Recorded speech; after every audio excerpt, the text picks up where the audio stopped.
Hello everyone. अभी तक हमने काफ़ी सारा कुछ पढ़ा हुआ है।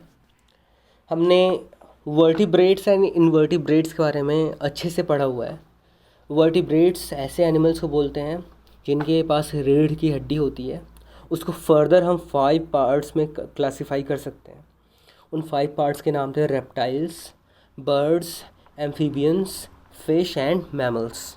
ठीक है, उसके बारे में हमने अच्छे से पढ़ा था। उनके जो है एग्स के टाइप्स के बारे में पढ़ा था। मैमल्स जो होते हैं वो एग्स ले नहीं करते हैं। मैमल्स के बहुत सारे एग्जांपल्स हमने देखे थे। फिर उसके बाद इनवर्टिब्रेट्स के बारे में पढ़ा था। Invertebrates as the name suggest, इनके पास रीढ़ की हड्डी नहीं होती है, इनके पास बैकबोन नहीं होता है। ठीक है, स्पाइनल कॉर्ड नहीं होता। बैकबोन बोल सकते हो, स्पाइनल कॉर्ड बोल सकते हो, या फिर वर्टिब्रल कॉलम बोल सकते हो। ठीक है, तो ये तीनों नाम बिल्कुल सही है। तो इनके पास ये सारी चीज़ें नहीं होती हैं। और 95% जो एनिमल्स होते हैं वो क्या है, इनवर्टिब्रेट्स हैं। ठीक है, तो it was a fun fact. उसके बाद हमने कुछ इनवर्टिब्रेट्स के एग्ज़ाम वो पिक्स भी देखे थे, पिक्चर्स। अब हम आगे पढ़ेंगे एडप्टेशन इन एनिमल्स। एनिमल्स जो है कैसे चीज़ों को अडॉप्ट करते हैं, कैसे चीज़ों के अनुसार ढलते हैं। ठीक है, तो एनिमल्स के बारे में कह रहा है, animals are found all over the world. We find them in hot dry deserts, cold snowy mountainous regions, wet places, oceans and seas. The home और natural environment in which an animal lives is called its habitat. अब ये habitat भी बहुत important term है। कह रहा है कि द होम और natural environment in which an animal lives, किसी भी एनिमल का घर या नेचुरल इन्वायरमेंट जिसमें जो है किसी तरह का जो है नया जो है कुछ बिल्ड नहीं किया गया, जो अपने आप से तैयार हुआ हो, जिसके अंदर वो कोई जानवर रह रहा हो, उस इन्वायरमेंट को क्या बोलते हैं, हैबिटेट। किसी भी एनिमल का हैबिटेट।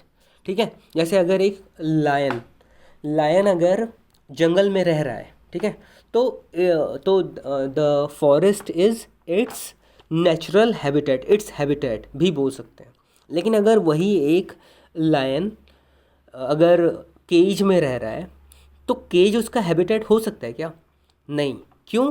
क्योंकि केज जो है, जो पिंजड़ा है, पिंजड़ा आदमियों ने बनाया है। ये नेचुरल जो है होम नहीं है उसका। ठीक है, तो अगर नेचुरल होम में नहीं रह रहा है तो ये इसका हैबिटेट नहीं होगा। क्लियर है? तो ये एनिमल्स कहाँ कहाँ मिल सकते हैं? गर्म से गर्म वेदर में भी रह सकते हैं, और ठंडे से ठंडे वेदर में भी रह सकते हैं। मतलब हर वेदर के लिए अलग अलग तरीके के एनिमल्स होते हैं। ऐसा नहीं है कि बहुत ज़्यादा कोल्ड एरिया है तो वहाँ पे कोई भी एनिमल नहीं सर्वाइव कर सकता। वैसे कंडीशन में भी कुछ खास एनिमल्स होते हैं जिनके कुछ खास क्वालिटीज़ होती हैं, जिसकी वजह से वो उस एरिया में वो सर्वाइव कर पाते हैं। ऐसे ही हम हॉट रीजन्स के बारे में बोल सकते हैं। हॉट रीजन्स खाली ज़्यादातर जो है ड्राई एरियाज़ होते हैं, जो डेजर्ट एरियाज़ होते हैं। डेजर्ट मतलब जहाँ पे सिर्फ और सिर्फ बालू दिख रहा हो। ठीक है, जहाँ पे दूर दूर तक से बालू नज़र आ रहा हो ज़मीन के नाम पे, जहाँ पे मिट्टी ना हो, उस एरिया को डेजर्ट बोल सकते हैं। ठीक है, तो वैसे एरिया में भी कुछ खास एनिमल्स रहते हैं, और ऐसे ही पानी वाले एरिया में भी कुछ खास एनिमल्स रहते हैं। तो हर एरिया में, हर तरह के एरिया में कोई ना कोई तरह का एक एनिमल या कुछ कुछ खास तरीके के एनिमल्स रहते होंगे। क्लियर है? आगे बढ़ते हैं। अगले पॉइंट में कह रहा है कि over million of years animals have slowly changed और adopted themselves to survive in the surroundings in which they live.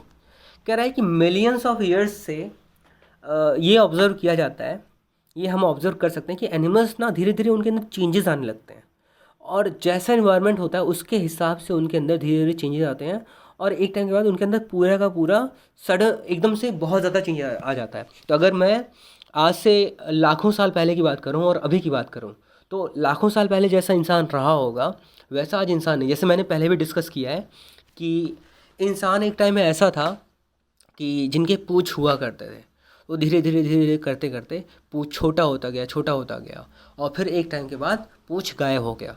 तो पूँछ गायब होने का जो टाइम है, जब पूँछ बिल्कुल गायब हो चुका है और जब पूरा पूँछ था, तो ये जो ट्रांसफॉर्मेशन आया, ये क्यों आया?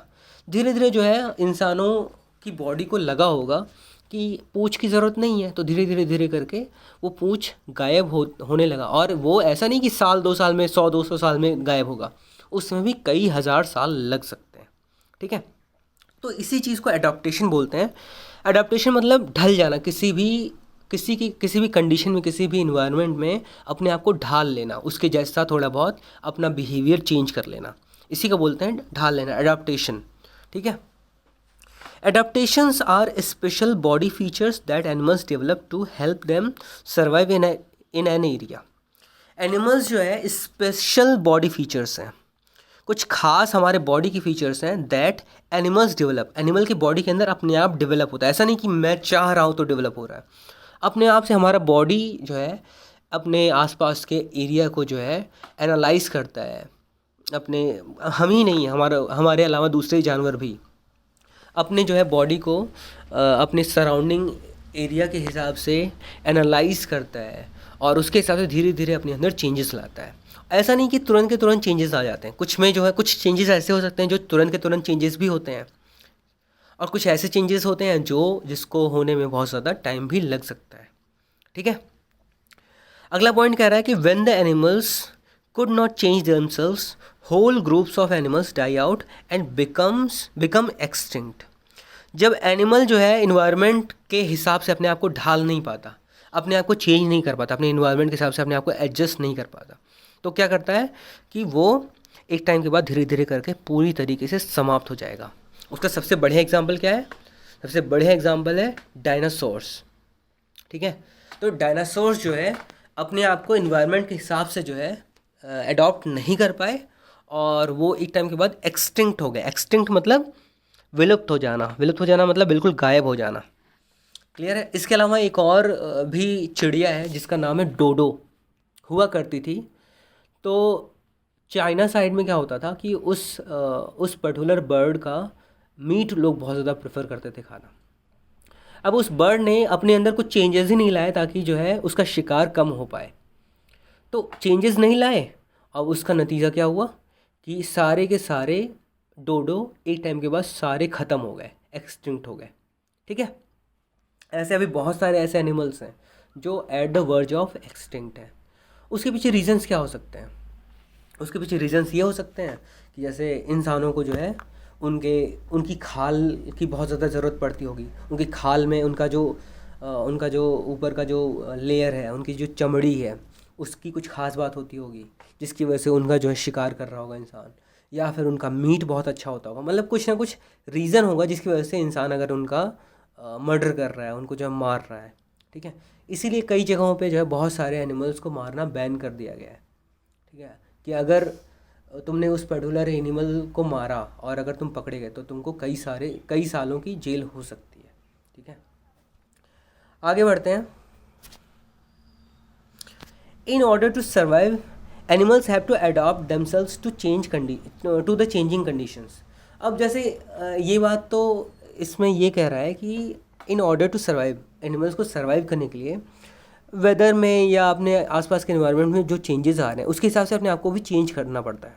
जैसे हम ये चीज़ बिल्कुल क्लियरली कह सकते हैं कि पहले जैसे हमारे आसपास का एनवायरनमेंट था, आज जो है हमारे आसपास का एनवायरनमेंट बिल्कुल वैसा नहीं है। पहले हमारा जो एनवायरनमेंट था उसमें एयर ज़्यादा प्योर हुआ करता था, कार्बन डाइऑक्साइड कम हुआ करता था, पॉल्यूशन बहुत कम था। लेकिन आज के टाइम में क्या है कि पूरा का पूरा इन्वायरमेंट ही चेंज हो गया है।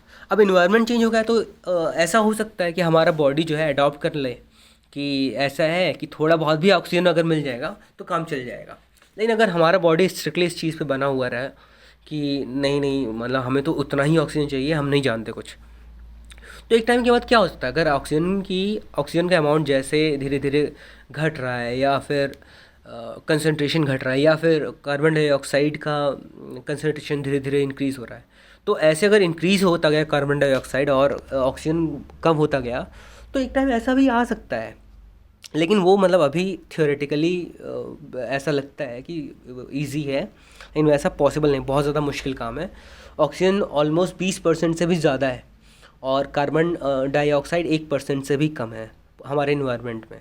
तो अभी बहुत ज़्यादा टेंशन लेने की ज़रूरत नहीं है। लेकिन हमारा कुछ रोल होता है अपने इन्वायरमेंट के लिए, एनवायरनमेंट को बचा के रखने के लिए कि हमें जो है पेड़ पौधे वगैरह थोड़ा बहुत लगाना चाहिए, ठीक है। तो यही एडॉप्टेशन के बारे में बात हो रही थी। तो वही है कि एनिमल्स जो है इन्वायरमेंट में चेंजेस तो आ ही रहे हैं। पहले जो है जितने पेड़ पौधे हुआ करते थे उतने नहीं है, पहले जंगल जितना ज़्यादा हुआ करते थे उतना नहीं है। तो एनिमल्स को भी जो है थोड़ा सा इससे जो है इसके साथ में रहना सीखना होगा कि भैया बिना जंगल के भी हमें जो है सरवाइव करना पड़ेगा, क्योंकि एक टाइम ऐसा आ रहा है जैसे जैसे अभी सब कुछ चल रहा है कि जंगल धीरे धीरे कम होते जा रहे हैं। तो एनिमल्स को थोड़ा सा सरवाइव करना सीखना पड़ेगा, ठीक है। अगला पॉइंट कह रहा है कि animals adopt themselves in the following veg. कौन कौन से तरीके से अडॉप्ट कर सकते हैं? पहला तरीका है by food habit, second way is protecting themselves by movement, third way is by surviving external cold and heat, and fourth way is by special adaptations such as camouflage, migration and hibernation. तो ये चारों points को हम एक एक करके बड़े आराम से पढ़ने वाले हैं, ठीक है। लेकिन पढ़ने से पहले एक चीज़ हम ध्यान दें कि हमें रेगुलर बेसिस पे अपना होमवर्क ज़रूर करना है, हमें नोट्स लिखने हैं। अगर नोट्स समझ में नहीं आ रहा कि क्या लिखना है तो आपको जो भी ये वीडियो में दिया हुआ है ये सारा का सारा छापना है, ठीक है। छापना है और ये याद करना है, बार बार रिकॉल करना है।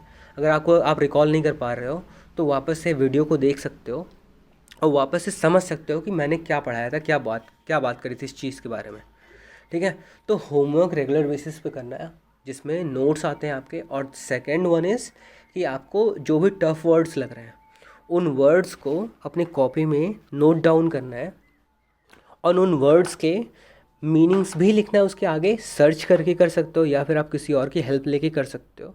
और साथ में उसका प्रोनाउंसिएशन कैसे होता है, प्रोनाउंस कैसे करते हैं, वो भी बहुत ज़्यादा इम्पॉर्टेंट है। तो वो भी आपको लिखना है, ठीक है। तो इन सारी चीज़ों को हम हमेशा ध्यान देंगे तो मुझे लगता है साइंस में आपको कभी भी कोई भी दिक्कत नहीं आने वाली है। और आगे की क्लासेस में तो और ज़्यादा इंटरेस्टिंग हो जाती है साइंस, ठीक है। तो साइंस बहुत ही ज़्यादा इंटरेस्टिंग सब्जेक्ट है, इसमें बहुत ज़्यादा थ्योरीज़ हैं, बहुत ज़्यादा इंटरेस्टिंग चीज़ों के बारे में हम पढ़ते हैं, ठीक है। तो आज यहीं रहने देते हैं, नेक्स्ट लेक्चर में हम इसको जो है एक्सप्लेन करेंगे। Thank you.